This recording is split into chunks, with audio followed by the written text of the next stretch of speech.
నేను Edward విలియమ్స్ని. CBN కార్యక్రమం నిరీక్షణ అనే ప్రోగ్రాంలో సాక్షి ఛానల్లో వస్తూ ఉంటుంది. దాంట్లో నేను దేవుని వాక్యాన్ని బోధిస్తూ ఉంటాను. రిడీమ్ పరిచర్యలు అనే విభాగంలో కూడా నేను పనిచేస్తూ ఉన్నాను.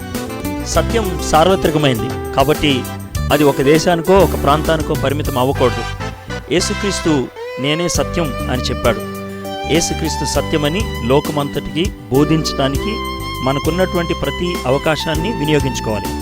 ప్రార్థనా ఛానల్ వారు విశాఖపట్నం ఈ ప్రాంతాల్లో వాళ్ళ యొక్క టీవీ కార్యక్రమాల ద్వారా యేసుక్రీస్తు నిజమైన దేవుడని, ఆయనే సత్యమని బోధించడానికి వాళ్ళు ఆరంభిస్తున్నటువంటి యొక్క ఛానల్ అనేక మందికి ఆశీర్వాదకరంగా ఉండాలని, అనేక మందికి కనువిప్పుకరంగా ఉండాలని ఆశిస్తున్నాను.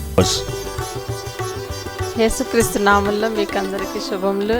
ఈ దినము ఈ ప్రార్థనా ఛానల్లో శుభాకాంక్షలు అందించడానికి అవకాశం ఇచ్చినందుకు వందనాలు.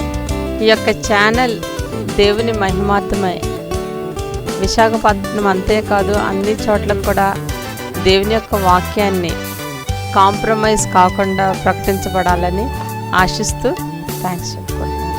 ప్రార్థనా టీవీ ఛానల్ వారందరికీ కూడా నూతన సంవత్సర శుభాకాంక్షలు. నూతన సంవత్సర శుభాకాంక్షలు. ఆల్ ది బెస్ట్ ప్రార్థనా టీవీ. ఆల్ ది బెస్ట్ ప్రార్థనా టీవీ.